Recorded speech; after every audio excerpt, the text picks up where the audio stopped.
O carro morreu com um soluço final, um gemido metálico que se apagou junto com o ar-condicionado. O silêncio que veio a seguir foi espesso, pesado, interrompido apenas pela batida acelerada do próprio coração de Clara. Ela estava grávida de 8 meses, atrasada para a consulta de pré-natal, e agora parada no meio da rua, no ponto mais movimentado do centro, com o câmbio travado e as luzes do painel apagadas. A barriga enorme encostava no volante, o bebê chutava com força, como se protestasse contra a paralisia repentina. Ela tentou girar a chave novamente. Nada. Apenas um clique seco e impotente. Com um suspiro que veio das profundezas do cansaço, ela pegou o celular. Marcou o número do marido, Ricardo. A chamada tocou e caiu na secretária eletrônica. Ricardo, amor, o carro quebrou. Acho que é a bateria. Estou na Avenida Central, bem em frente àquele hotel espelhado. Pode vir me ajudar? Ela desligou, as mãos trêmulas. A coluna latejava uma dor surda e constante. Antes que pudesse tentar de novo, uma mensagem dele chegou. Em reunião importante. Não posso sair agora. Liga para o seguro. É para isso que pagamos. Depois me atualiza. O ar escapou dos pulmões de Clara. Ela fechou os olhos por um segundo, sentindo a solidão daquela situação apertar sua garganta. Obedeceu. Ligou para a seguradora, explicou a situação com uma voz que tentava ser estável. Atenderam bem, foram eficientes. Disseram que o guincho chegaria em até 40 minutos. Ela sabia o que aquilo significava no trânsito caótico da cidade. Uma eternidade. Desceu do carro com dificuldade, o peso da barriga desequilibrando seu centro de gravidade. A calçada de concreto estava quente. Ela se encostou com cuidado na lateral quente do veículo, deslizando até sentar no meio-fio, as pernas doloridas esticadas para frente. O sol da tarde batia em seu rosto. Ela tirou um lenço da bolsa e enxugou a nuca, onde o suor começava a escorrer.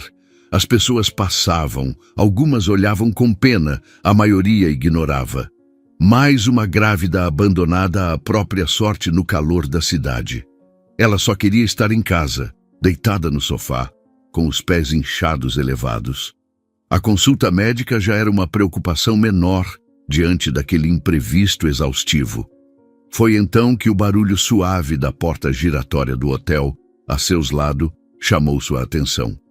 Um ruído mecânico e discreto, mas que soou alto na quietude forçada da sua espera.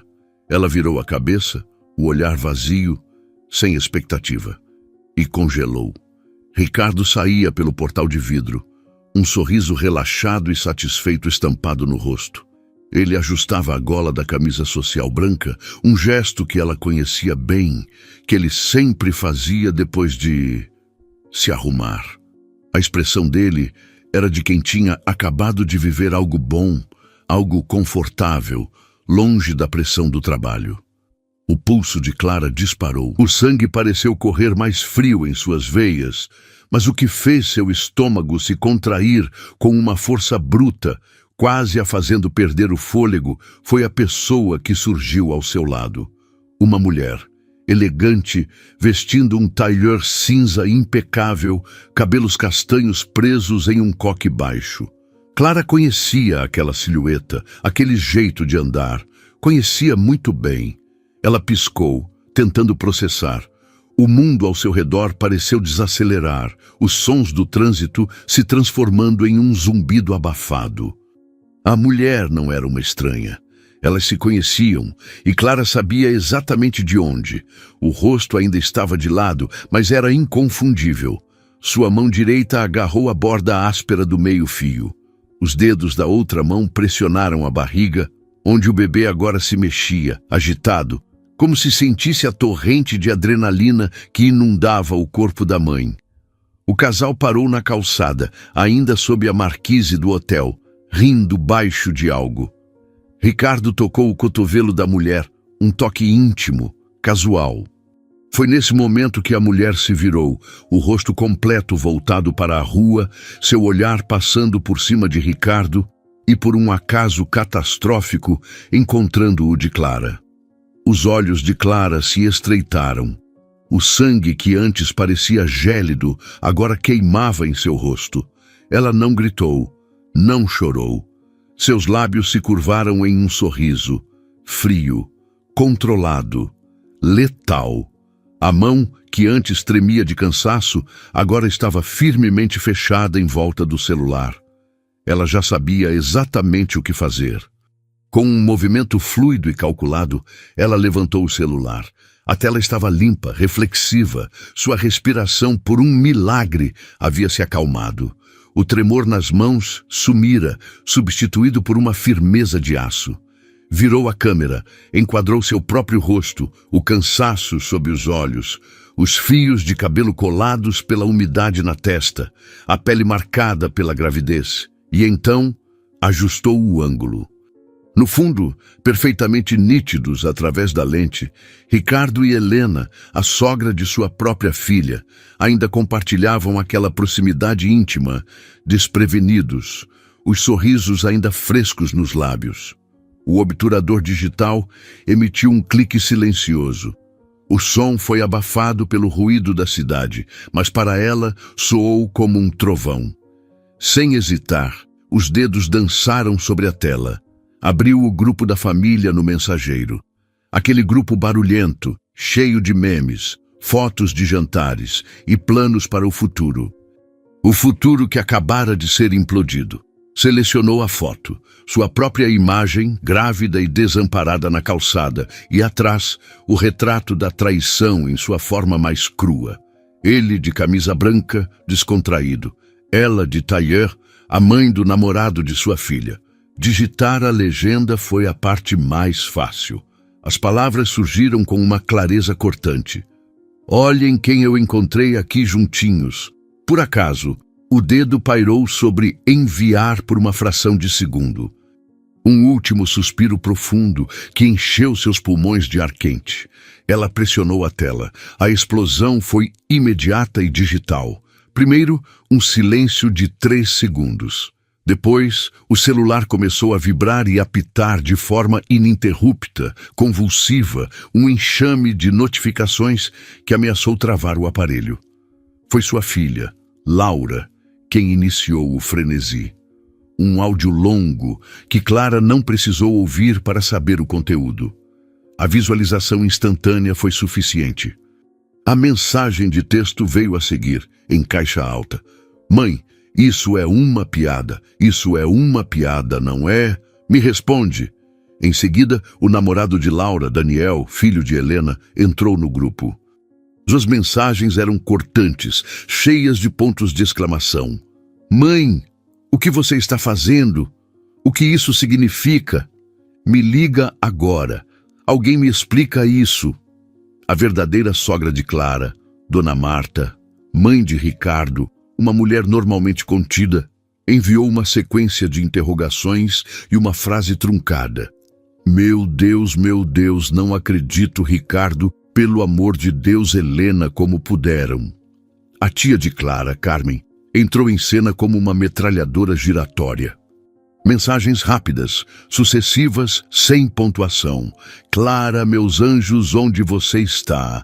Ricardo, seu canalha. Helena, você é uma cobra vestida de gente. Alguém vai buscar a Clara imediatamente. Laura, minha flor, não chore. Isso é uma vergonha. O telefone de Clara não parava. Era um farol de caos, iluminando seu rosto impassível na calçada. Ela o segurava com firmeza, observando as notificações se acumularem, cada vibração um pequeno golpe de martelo no caixão do seu casamento. Do outro lado da calçada, o celular de Ricardo também começou a cantar. Um toque profissional, insistente. Ele tirou o aparelho do bolso com uma expressão irritada, ainda voltado para Helena. Quando sua gaze encontrou a tela, seu rosto mudou. A cor drenou de sua face num piscar de olhos, deixando uma palidez acinzentada. Seus lábios se entreabriram, seus dedos tremeram ao segurar o telefone. Ele olhou para Helena, cuja diversão também se transformara em confusão, e então, lentamente, como se movendo contra uma força gravitacional avassaladora, sua cabeça girou em direção à calçada oposta. Seus olhos encontraram os de Clara. Ela o segurava com o olhar, o celular ainda na mão, a imagem enviada brilhando na tela como um troféu macabro. Não havia raiva na expressão dela, apenas um conhecimento profundo e gelado. A constatação. Ricardo empalideceu ainda mais. Parecia que suas pernas iam ceder. Ele engoliu em seco, a mão indo instintivamente ao peito, como se checando o próprio batimento cardíaco. Clara... O nome saiu como um sopro rouco, perdido no barulho da avenida. Helena, percebendo a mudança catastrófica no ar, seguiu o olhar de Ricardo. Quando viu Clara sentada no meio-fio, o celular na mão, seu rosto bem comportado se desfez. O sangue correu para suas faces, uma mancha vermelha de puro pânico. Ela deu um passo atrás, como se procurando uma saída que não existia. Ricardo pareceu se recompor por um segundo, a fachada do homem bem-sucedido tentando se erguer sobre os escombros. Ele se afastou de Helena como se ela estivesse em chamas e começou a cruzar a rua, desviando dos carros que buzinavam, seus movimentos descoordenados. Amor, Clara, pelo amor de Deus, calma. Ele chegou perto, sua respiração estava ofegante. O cheiro do perfume dele, um que ela conhecia bem, misturava-se com um aroma floral estranho, o perfume de Helena. Não é isso que você está pensando. Eu posso explicar tudo. Clara não se moveu. Continuou sentada, a barriga proeminente, as costas apoiadas na lataria quente do carro. Ela olhou para ele, depois para Helena, que permanecia paralisada do outro lado da rua, e então de volta para ele. Não! A voz de Clara saiu baixa, mas carregada de uma ironia tão afiada que pareceu cortar o ar. Então explica para nossa filha, que está aos prantos. Explica para o namorado dela que está surtando no grupo. Ela fez uma pausa dramática, seu olhar perfurante fixo em Ricardo, antes de se voltar para Helena. E explica para a mãe dele que está aí, querida. Por favor, ilumine-nos. Helena pareceu querer falar. Seus lábios se moveram, mas nenhum som saiu. Ela abriu os braços em um gesto vazio de impotência. Ricardo tentou novamente, suando, a camisa grudando em suas costas. Era uma reunião de negócios. Helena tem um contato, um investidor. Estávamos fechando um acordo. Clara riu. Um som seco, sem humor. Reunião no hotel, no meio da tarde, abraçadinhos. Ela balançou a cabeça devagar. Me respeita, Ricardo. A gente pode ter de tudo, menos burrice. Nesse momento, um carro preto familiar parou bruscamente atrás do carro quebrado de Clara. A porta do motorista se abriu e Laura saltou. Seu rosto estava inchado e molhado de lágrimas. Seus olhos, herdados do pai, estavam vermelhos e dilatados de choque. Ela correu para a mãe, ignorando completamente o pai. Mãe, me diz que não é verdade. Ela chorou, ajoelhando-se na calçada ao lado de Clara, suas mãos agarrando o braço da mãe. Poucos segundos depois, outro carro chegou em alta velocidade, estacionando na contramão. Daniel pulou para fora, seu rosto uma máscara de fúria e descrença. Ele não foi em direção à mãe. Ele marchou diretamente para Ricardo. O que você fez? A voz de Daniel saiu estridente, carregada de um ódio recém-nascido.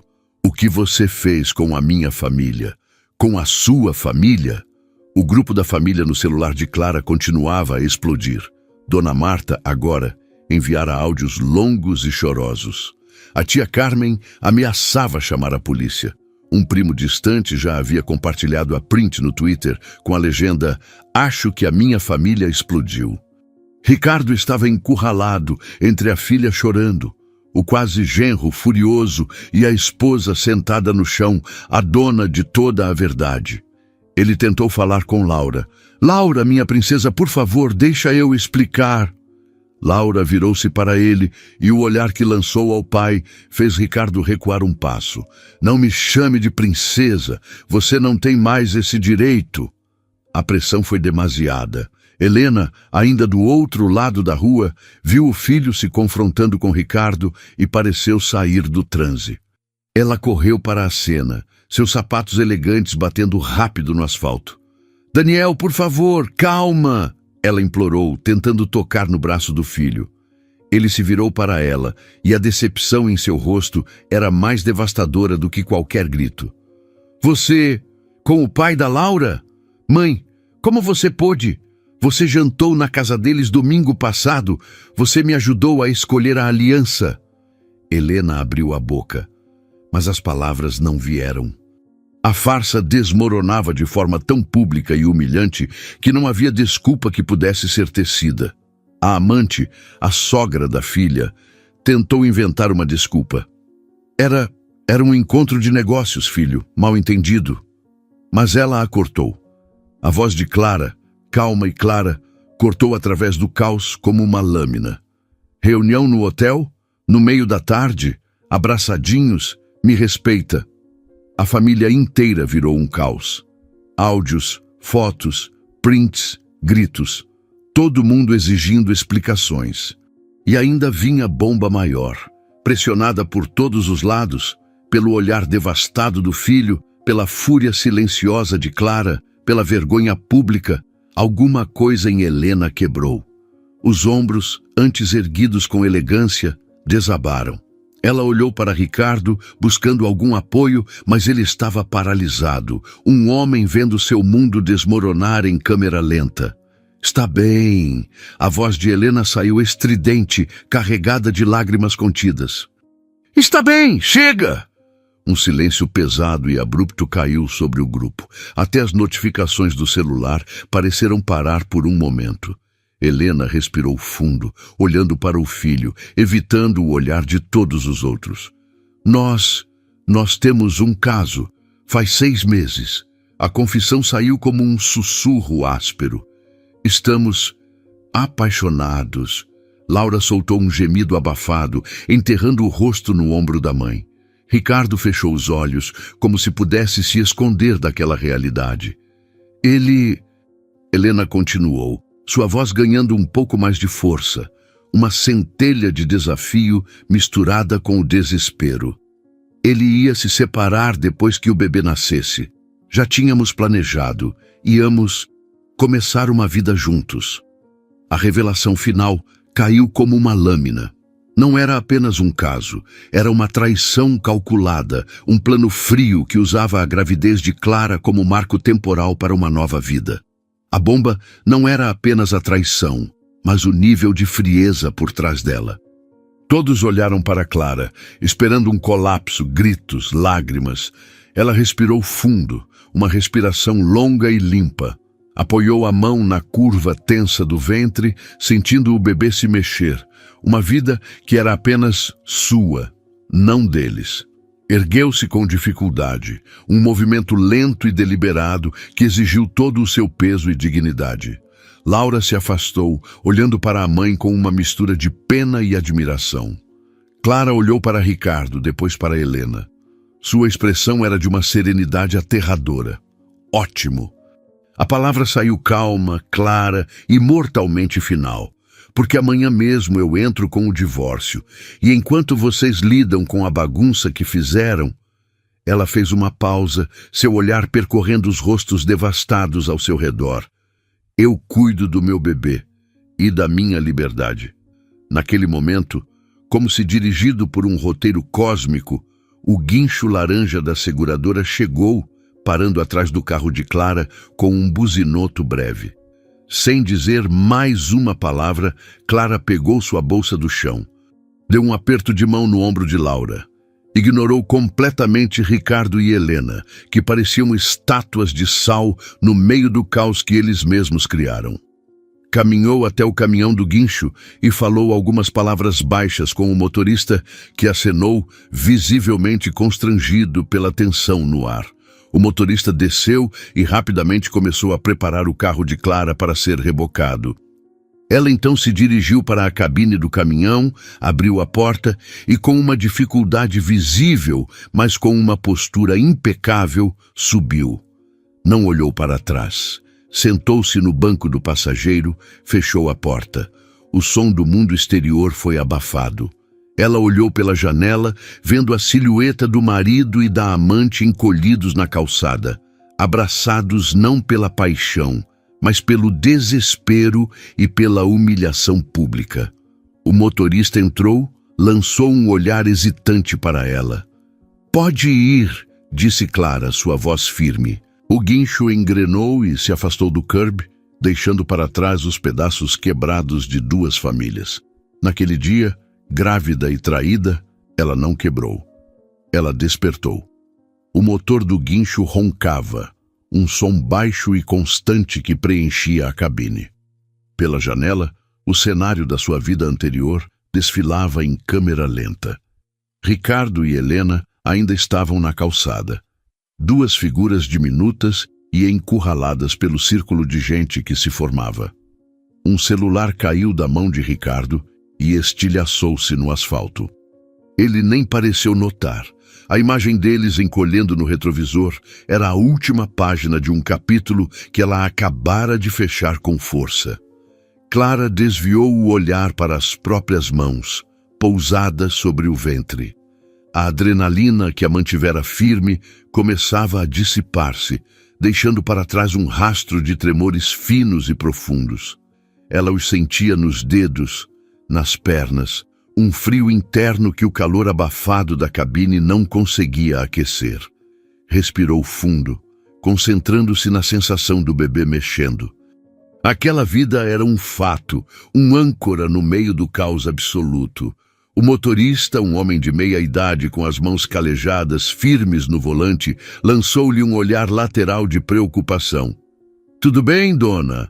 Precisa de um médico? A senhora está muito pálida." Ela abanou a cabeça, incapaz de forçar palavras. A voz tinha se retirado para algum lugar profundo dentro de si. Apertou os maxilares para os impedir de tremer e assentiu. Outro gesto breve. Os seus olhos permaneciam secos, ardendo de uma secura desértica. O telefone no seu colo continuava a vibrar, um zumbido insistente e louco contra a sua coxa. Ela não olhava. Sabia que era o mundo a desabar no grupo da família.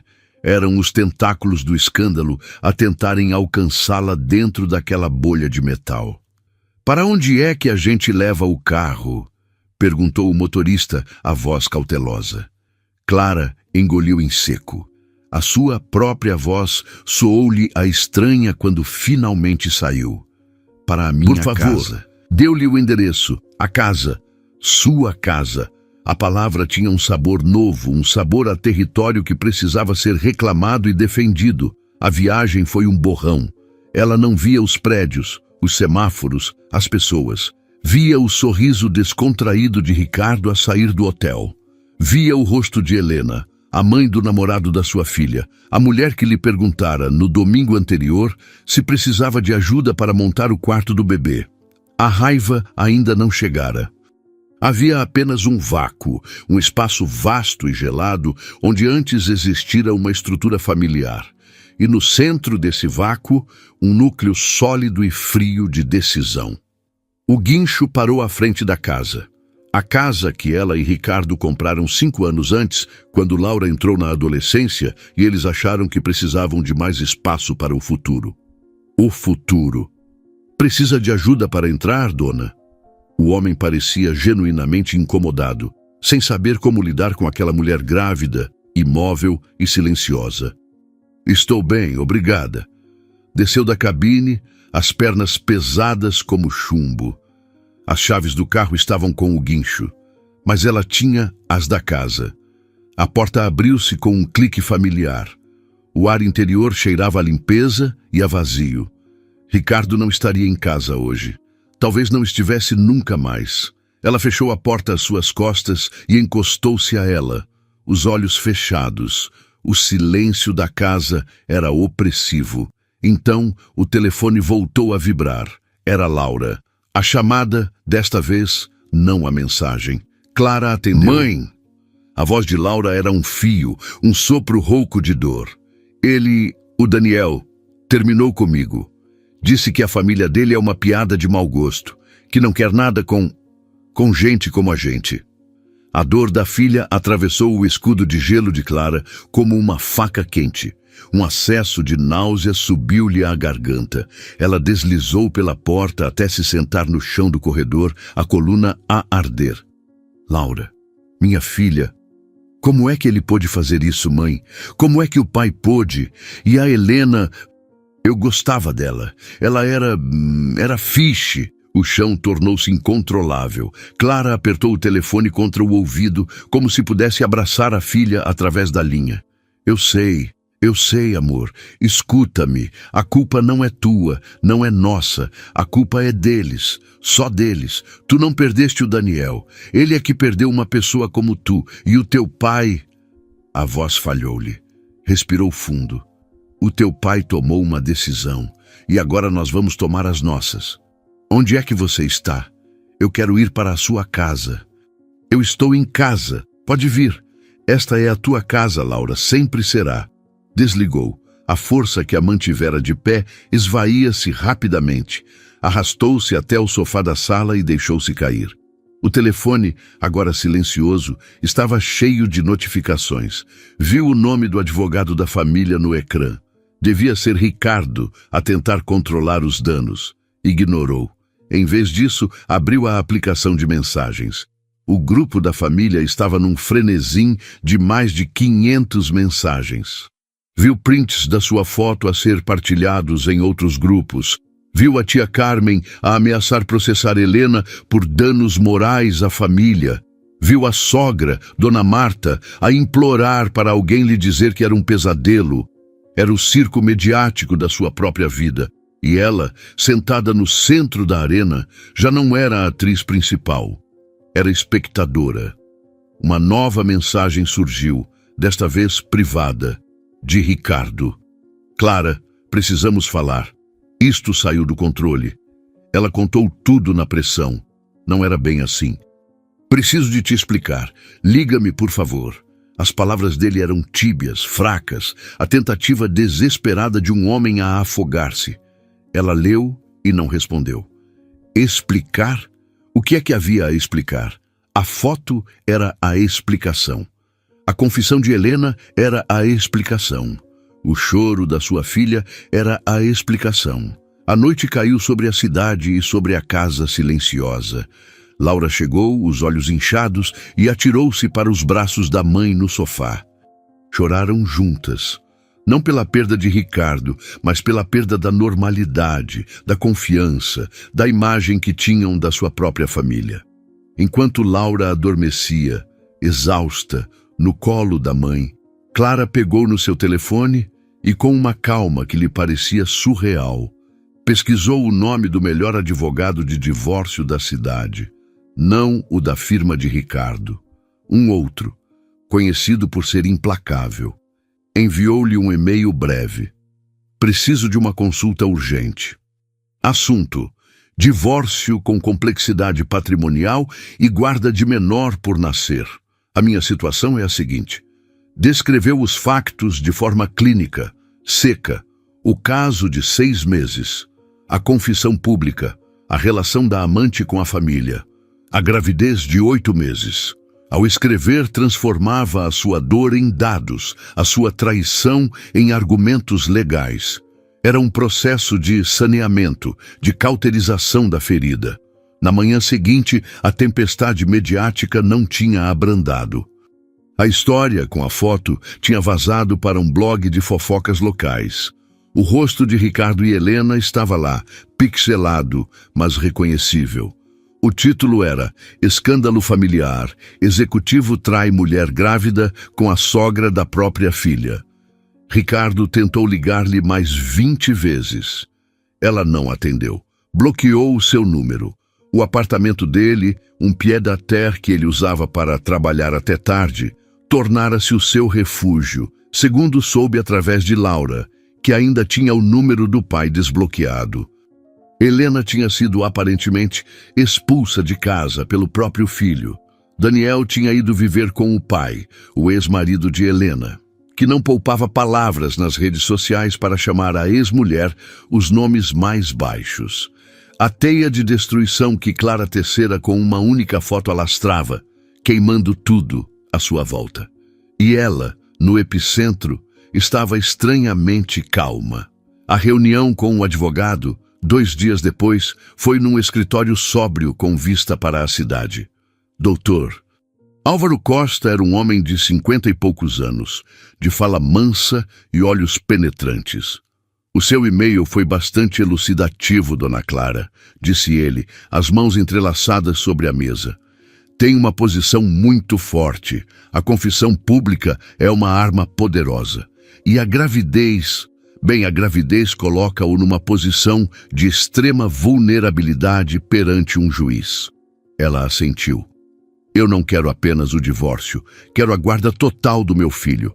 Quero a casa. Quero uma pensão de alimentos que reflita o estilo de vida que o Ricardo me proporcionou e que ele, deliberadamente, destruiu. Ele não vai ficar com nada do que construímos enquanto ele construía uma vida paralela. A frieza das suas palavras surpreendeu-a a ela própria. O Dr. Álvaro anotou algo. O Ricardo tem recursos, vai lutar, e esta história pública é uma faca de 2 gumes. Pode influenciar o juiz a seu favor, mas também pode torná-lo mais compassivo com ele, argumentando perseguição. Ele não tem moral para argumentar nada, retorquiu Clara, a voz firme. Ele trocou a sua família por uma mulher que é avó do seu próprio neto. A opinião pública é a menor das minhas preocupações. Nesse preciso momento, o seu telefone vibrou. Era uma mensagem de um número desconhecido. Clara, sou a Helena. Preciso desesperadamente falar contigo. É sobre o Ricardo. Ele não é a pessoa que tu pensas. Há coisas que não sabes. Clara mostrou o celular ao advogado. Recomendo que não responda, disse ele calmamente. É uma tentativa de manipulação. Deixe-a falar sozinha. Ela concordou. Mas a mensagem plantou uma semente. Há coisas que não sabes. Ao sair do escritório, com uma estratégia legal traçada e a petição de divórcio para ser entregue no dia seguinte, Clara sentiu o peso da sua nova realidade. Não era mais a esposa, a parceira. Era uma mulher grávida, sozinha, a preparar-se para uma guerra jurídica e emocional. A caminho de casa, passou por um parque, viu casais a passear, crianças a brincar. A vida normal, que lhe parecia agora de um outro planeta. Parou num banco, a falta de ar a apertar-lhe o peito. As contrações, falsas ou não, que sentia ocasionalmente há semanas, apertaram-lhe a barriga com mais força. Ela inclinou-se para a frente, as mãos a pressionarem o ventre, respirando fundo. Foi então que o viu. Do outro lado do parque, perto de um quiosque, estava Ricardo. Estava irreconhecível. A camisa impecável estava amarrotada, a barba por fazer. Ele falava ao telefone, gesticulando de forma agitada. E não estava sozinho. Helena estava ao seu lado, mas o corpo dela estava rígido, distante. Eles discutiam. Clara conseguia ver os gestos cortantes de Helena, a expressão de exasperação de Ricardo. A cena era patética. A paixão proibida, o grande amor, que justificara destruir 2 famílias, tinha se transformado em poucos dias numa discussão mesquinha num parque público. O encanto quebrou-se. A realidade, feia e complicada, instalara-se. Ricardo olhou para cima, como se sentisse o peso do olhar dela. Os seus olhos encontraram os de Clara através da distância. A expressão dele era de um profundo e absoluto desespero. Ele disse qualquer coisa a Helena e começou a atravessar o parque na direção de Clara, quase a correr. Clara não se moveu. Sentada no banco, as mãos no ventre, observou-o aproximar-se. Ele era um estranho, um homem cujo mundo desabara e que agora, Procurava desesperadamente qualquer coisa a que se agarrar. Provavelmente ela. Clara, ele chamou, a voz rouca. Clara, tens de me ouvir. Ela não disse nada. Apenas o fitou, enquanto ele se aproximava, o seu próprio silêncio a ser a barreira mais intransponível de todas. Ricardo atravessou o parque como um homem perseguido, seus passos desequilibrados no caminho de terra batida. Sua respiração formava nuvens irregulares no ar frio da tarde. A distância entre eles era de uns 50 metros, mas cada passo dele parecia custar um esforço sobrenatural. Clara não se moveu. Seus dedos pressionaram suavemente a lateral da barriga, onde o bebê dava um chute firme, como se protestasse contra a agitação. Ela sentia o coldre do celular contra a coxa, o tecido do vestido molhado de suor nas costas. A cena era surreal. Ela sentada num banco de praça, grávida de 8 meses, observando o próprio marido, um estranho desesperado, correr em sua direção. «Clara!» Ele gritou de novo, a voz se desfazendo no meio do parque. «Por favor!» Ele chegou a uns 5 metros ofegante, o cheiro de suor e ansiedade precedendo-o. Seus olhos estavam vermelhos, fundos. A mão direita tremia incontrolavelmente. «Ele não vai me atender», Ricardo falou, as palavras saindo entrecortadas. «Daniel me bloqueou, Laura também. Até minha mãe não quer falar comigo». Ele engoliu em seco, olhando para ela como se fosse a última tábua de salvação em um naufrágio. Você precisa falar com eles, explicar que não era bem assim. Clara manteve o silêncio. Seu rosto era uma máscara de tranquilidade gelada. Apenas seus olhos, escuros e fixos, mostravam a intensidade da observação. Helena chegou atrás dele, mas mantendo distância. Seu rosto antes perfeito estava inchado, o rímel manchado sob os olhos. «Ricardo, para com isso», ela disse, a voz baixa e cansada. «Está feio». Ele se virou para ela, um flash de raiva no olhar. «Feio! Feio foi você soltar aquilo na rua, falar do nosso plano». «Nosso plano?» Helena riu, um som amargo e quebrado.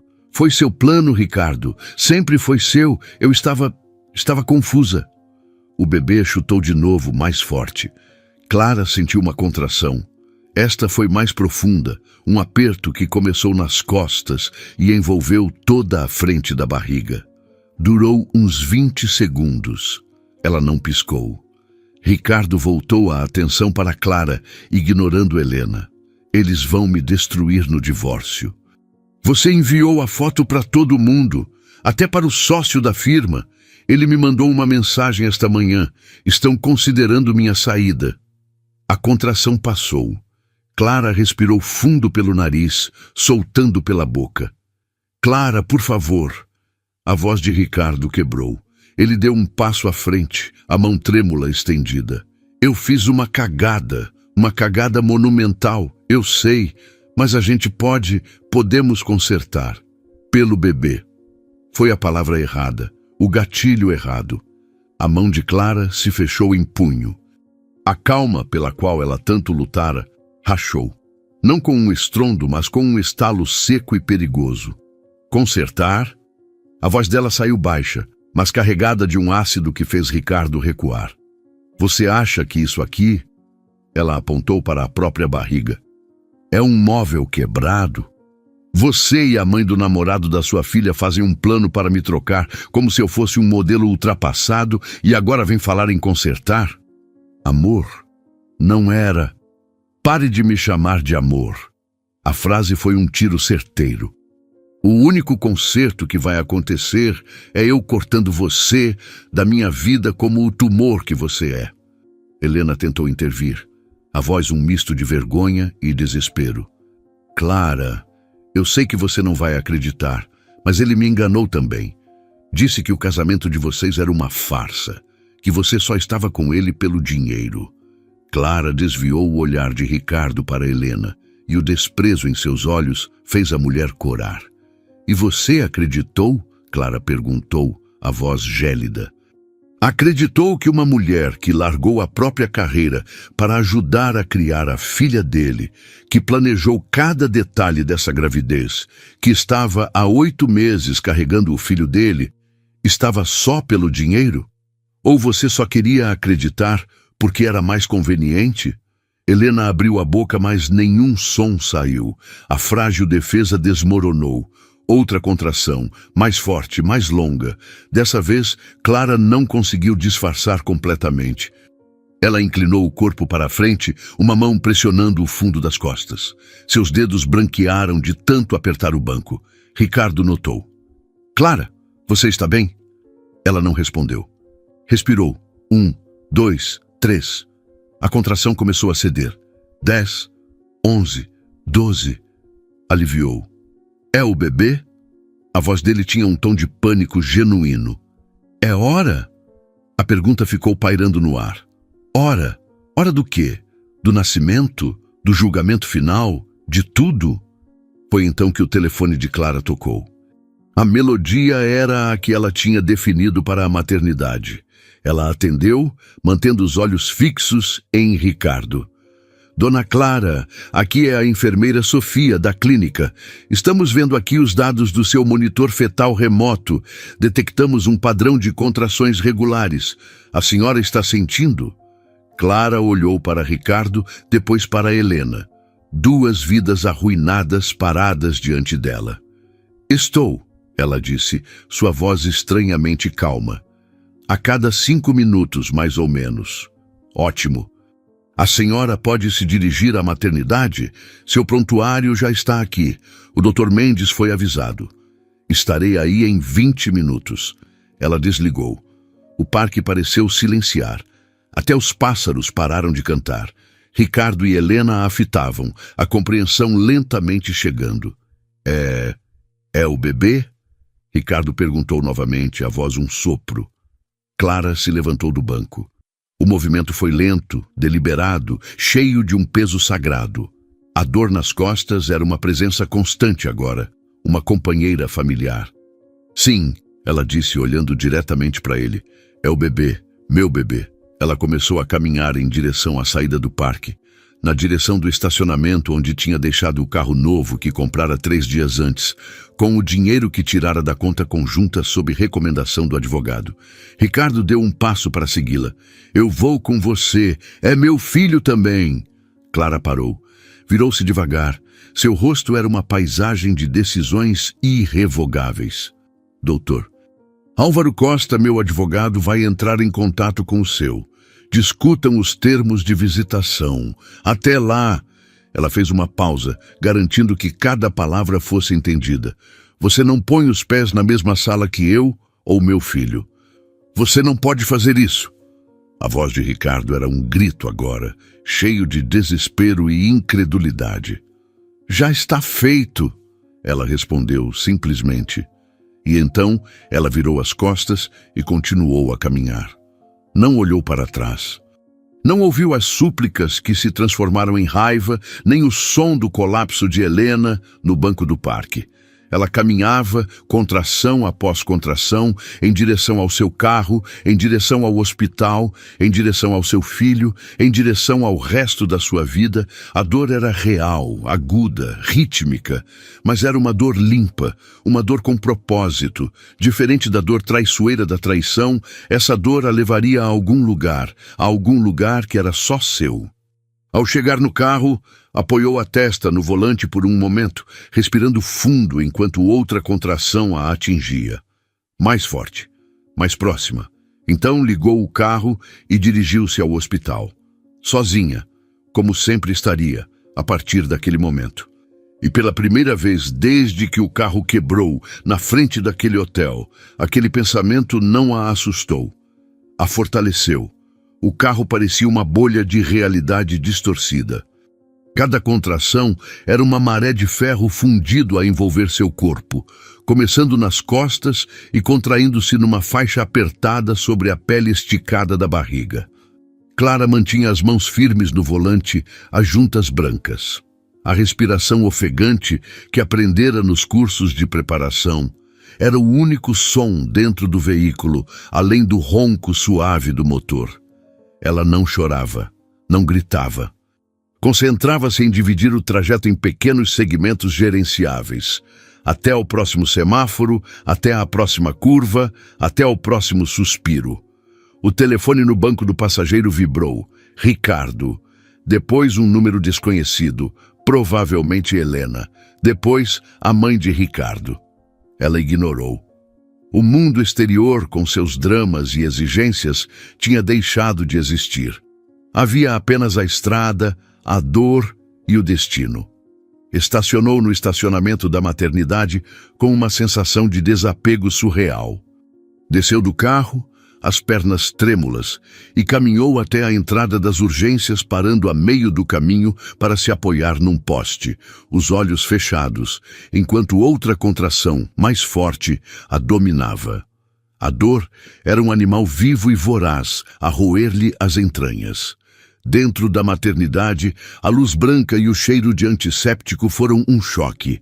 A enfermeira na recepção olhou para ela, para a sua barriga, para a sua expressão contida. Dona Clara, estávamos à sua espera.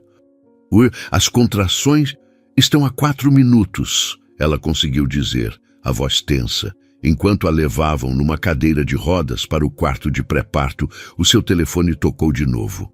Era Laura. Clara atendeu. Mãe, onde você está? O pai ligou para mim desesperado. Disse que você está tendo o bebê. É verdade? Estou na maternidade, amor, disse Clara, a voz falhando-lhe por um momento quando uma nova onda de dor a atingiu. Sim, está a caminho. Eu vou já para aí. Não se preocupe. Mal desligou, o telefone tocou de novo. Dr. Álvaro, o advogado. Dona Clara, recebi uma chamada bastante agitada do seu marido. Ele afirma que você o está impedindo de presenciar o nascimento do filho. Ele está a caminho do hospital com a intenção de exigir seus direitos parentais. A fria realidade legal invadiu o seu frágil refúgio. Outra contração, mais intensa. Ela cerrou os dentes. Ele não pode fazer nada antes do bebê nascer? Perguntou ela, ofegante. Legalmente, não. O parto é um procedimento médico da mãe, mas assim que a criança nascer, ele tem direitos. Recomendo que informe a equipa médica que não deseja a presença dele na sala de parto. Eles são obrigados a acatar. Fez exatamente isso, assim que a colocaram no quarto, enquanto trocava de roupa por um roupão hospitalar. A parteira, uma mulher de meia idade com olhos calmos, anotou a informação com um aceno grave. Está feito, querida. Aqui, o comando é seu. Ninguém entra sem a sua autorização. A solidão do quarto era ao mesmo tempo aterradora e empoderadora. As contrações intensificavam-se, aproximando-se. A dor era um universo à parte, um lugar primitivo onde não havia marido, nem amante, nem traição. Só o trabalho árduo de trazer uma vida ao mundo. Ela caminhava pelo quarto, parando para se agarrar à mesa ou à cama quando a dor chegava ao pico, respirando com um foco feroz. A porta abriu-se. Era Laura, o rosto pálido, os olhos ainda marcados pelo choro, mas agora cheios de uma determinação nova. Mãe, disse ela, cruzando o quarto e pegando na mão de Clara. Agarrou-se à mão da filha como a uma tábua de salvação. Por 1 hora, foi apenas as duas, mãe e filha, contra a maré inexorável do parto. Laura falava baixo, encorajadora, limpando a testa da mãe com um pano fresco. Então, o inevitável aconteceu. A porta abriu-se de novo. Ricardo estava lá, de pé no corredor. Parecia ter envelhecido 10 anos. A sua expressão era uma mistura de preocupação genuína, desespero e uma centelha de direito ferido. Clara, a voz dele saiu rouca. Por favor, deixa-me entrar. É meu filho também. Clara, no auge de uma contração, virou o rosto para a parede, negando-lhe com a cabeça. Saia! A parteira ordenou, colocando-se firmemente à frente da porta. A paciente não autorizou a sua presença. Eu sou o pai. E eu sou a profissional responsável por garantir que a mãe tenha um parto seguro e sem estresse. Saia, ou chamarei a segurança. Ricardo ficou parado por um momento, os ombros caídos, olhando para Clara, que não o fitava. A humilhação e a impotência estampadas no seu rosto eram quase palpáveis. Ele recuou e a porta fechou-se. A partir daí, o trabalho de parto acelerou. A dor tornou-se uma entidade única e contínua. As vozes à sua volta, a parteira, a enfermeira, Laura, pareciam vir de muito longe. O mundo reduziu-se a um impulso primordial: empurrar. Está na hora, Clara, disse o médico, que tinha entrado silenciosamente. Na próxima contração, quero que você faça força. O esforço foi titânico. Um tremor percorreu todo o seu corpo. Cada músculo, cada fibra concentrava-se naquele único objetivo. Já não havia espaço para o pensamento, apenas para a ação. O som que saiu dela era gutural, um rugido baixo de pura força vital. E então, de repente, a pressão insuportável diminuiu. Seguiu-se um silêncio breve, eletrizante, quebrado por um choro forte e vigoroso. É um menino, Clara, disse o médico, erguendo o bebê, vermelho e enrugado, ainda ligado a ela pelo cordão. Ele colocou o recém-nascido em seu peito. O calor dele era avassalador. O peso, minúsculo e perfeito. Ela olhou para aquela cara inchada, para as mãozinhas fechadas, e uma onda de um amor tão brutal e absoluto que doía, varreu toda a dor, todo o cansaço, toda a traição. As lágrimas finalmente vieram, silenciosas, quentes, lavando não a dor, mas a alma. Foi nesse momento de pureza absoluta, com o seu filho no peito e a filha ao seu lado, que a porta do quarto se abriu violentamente. Não era Ricardo, era Helena. Seu rosto estava desfigurado pela fúria e pelo desespero. A elegância tinha se evaporado completamente. Ele acabou comigo! Ela gritou, ignorando a cena íntima, apontando um dedo acusador para Clara. Ricardo, por sua causa, ele disse que foi um erro, que destruiu a família dele por nada. E você com essa sua pose de santa com seu bebê, você conseguiu tudo. A parteira e uma enfermeira tentaram agarrá-la, mas Helena esquivou-se. Você acha que ganhou? Ela cuspiu as palavras, seus olhos vidrados. Há uma coisa que você não sabe, sua idosa. Uma coisa que vai destruir você também. Clara, exausta, envolta num halo de amor pós-parto, fitou Helena. Não com ódio, mas com uma profunda, profunda pena. Nada que você possa dizer me destruirá agora, Helena. Sussurrou Clara, sua voz rouca, mas firme, os braços protegendo o bebê. Saia daqui, você já não importa. A segurança chegou, 2 homens de uniforme que agarraram Helena com firmeza pelos braços. Ela lutou, gritando, enquanto era arrastada para fora do quarto. Pergunte a ele, pergunte ao Ricardo sobre os 200 mil, pergunte onde está o dinheiro do fundo da Laura, pergunte. A porta fechou-se, abafando seus gritos. O silêncio voltou ao quarto, pesado e carregado. O bebê choramingou suavemente no peito de Clara. Laura estava parada, imóvel, seu rosto pálido como mármore. Ela olhou para a mãe, seus olhos muito abertos. Mãe, ela sussurrou. O fundo da minha faculdade? Clara fechou os olhos. A bomba final não era sobre o caso, era sobre algo muito, muito pior. E Helena, em sua derrocada final, a lançara no centro daquela sala, envenenando o momento mais puro da sua vida. O cansaço era total. A dor agora, uma dor latejante e residual. Mas o novo mistério, a nova facada, pairou no ar, prometendo que a guerra estava longe de terminar. Ela apertou o filho contra o peito. A batalha pelo dinheiro da sua filha tinha acabado de começar. O silêncio no quarto era pesado como chumbo. O choro suave do bebê no peito de Clara parecia o único som real no mundo. A acusação de Helena ecoava nas paredes brancas, envenenando o ar. O fundo da faculdade de Laura. Clara abriu os olhos. O cansaço era uma âncora a puxá-la para o abismo, mas uma nova claridade, feroz e protetora, acendeu-se nela. Ela olhou para Laura, cujo rosto era uma máscara de incredulidade e traição renovada. Laura! A voz de Clara saiu rouca, mas firme. Vai até a porta e diz ao segurança que ninguém mais entra aqui, ninguém. Depois desliga o teu telefone e o meu. Laura, movendo-se como um autômato, obedeceu. O clique da porta ao fechar-se e o silêncio eletrônico dos telemóveis sendo desligados criaram uma bolha de paz temporária e armada. Enquanto a enfermeira a ajudava a limpar o bebê e a terminar os procedimentos pós-parto, a mente de Clara trabalhava com uma frieza que a surpreendeu.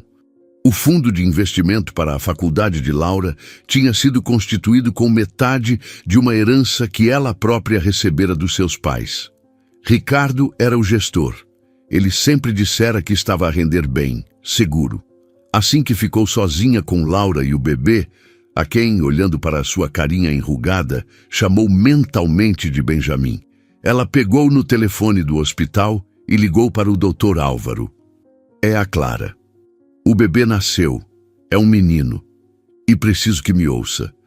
Sem emoção, relatou a acusação de Helena, preciso que verifique o fundo de investimento da minha filha, Laura Mendes, imediatamente, e congele qualquer ativo restante do Ricardo que conseguir. A resposta do advogado veio horas depois, já no final do dia, quando Clara tinha sido transferida para um quarto privado. A voz do Dr. Álvaro era grave ao telefone. Dona Clara, verifiquei. O fundo foi esvaziado há 3 meses. A quantia de 200. 000 reais foi transferida para uma conta fantasma e depois desapareceu. As movimentações foram feitas pelo Ricardo. Clara olhou para Laura, que segurava o irmão adormecido. Viu o rosto da filha desfazer-se lentamente. Não havia mais lágrimas, apenas um vazio profundo. Ele pagou a entrada de um apartamento para a Helena, sussurrou Laura, a voz achatada. A mãe do Daniel. Ele usou o meu futuro para comprar um apartamento para a amante. Foi o golpe final. Mais do que a traição, mais do que a humilhação, o roubo do futuro da filha era a prova definitiva da ruína moral de Ricardo. Na manhã seguinte, Clara acordou com a decisão tomada. Enquanto amamentava Benjamin, ditou uma mensagem para o Dr. Álvaro, autorizando-o a mover todos os processos possíveis. Divórcio por culpa do cônjuge, ação de regresso dos 200 mil reais, pedido de arresto de bens. Ricardo tentou visitá-la inúmeras vezes, mandou flores, cartas. Ela recusou tudo. A enfermeira era a sua sentinela. A única mensagem que ela aceitou ouvir, através do advogado, foi a sua rendição incondicional. Ele aceitava todos os termos do divórcio. A casa era dela. A pensão de alimentos que ela exigia era dele. Ele não lutaria pela guarda, apenas pleitearia visitas supervisionadas. Era um homem quebrado, profissional e financeiramente arruinado, a sua reputação reduzida a pó. A paixão por Helena evaporara-se sob o sol abrasador do escândalo e das consequências. Helena foi encontrada, dias depois, no apartamento novo. Uma overdose de comprimidos. Foi um grito de desespero que a levou para uma clínica de repouso. O seu nome tornou-se sinônimo de vergonha. Daniel cortou toda e qualquer ligação com a mãe. E após um período de dor e raiva, aproximou-se de Laura, unidos pela mesma ferida. 6 meses depois, Clara estava na sala da sua casa, a mesma que quase perdera. A luz da tarde entrava pela janela, iluminando Benjamin, que brincava num tapete no chão. Ele era um bebê tranquilo, de riso fácil. Laura estava na universidade. O processo de transferência dos fundos roubados estava em andamento, lento, mas em andamento. Ricardo vivia num apartamento alugado, e as suas visitas quinzenais a Benjamin eram supervisionadas e cheias de uma tristeza silenciosa. Clara olhou em volta. A casa tinha uma nova energia. Os objetos de Ricardo tinham desaparecido. As fotografias deles juntos tinham sido guardadas. Havia livros de direito espalhados pela mesa de centro. Ela decidira retomar a carreira, especializar-se em direito de família. A ferocidade com que protegeria outras mulheres da sua sorte era um fogo que a aquecia por dentro. A paz que sentia não era a paz da ausência de guerra, era a paz da vitória duramente conquistada. Era a paz de saber que, quando tudo desabou, ela não se deixou enterrar pelos escombros. Escavou com as unhas até ver o céu outra vez. Benjamin emitiu um gorjeio, alcançando um soninho colorido. Clara sorriu, um sorriso tranquilo que chegava aos olhos. O telefone vibrou. Era uma mensagem de Laura. Mãe, passei no teste de direito civil e o Daniel vai jantar conosco hoje. Tudo bem? Clara digitou uma resposta. Perfeito, estou orgulhosa de ti e ele é sempre bem-vindo. Colocou o telefone de lado e levantou Benjamin, cheirando o seu perfume doce de bebê. Ele agarrou-lhe o dedo com a sua mãozinha minúscula, com uma força surpreendente. A vida não era justa. Ela aprendera isso da forma mais cruel. Mas a vida continuava. E ela, Clara, grávida e traída na calçada de um hotel, não se tinha quebrado. Tinha despertado e acordara mais forte, mais sábia e finalmente dona de si. O passado era uma cicatriz, o futuro um campo aberto. E ela estava pronta para caminhar. O que você achou desta história? De 0 a 10, que nota você daria? Inscreva-se no canal e clique no sino para receber todas as nossas histórias. E aproveite para assistir mais uma história surpreendente clicando na tela. Obrigado e até a próxima.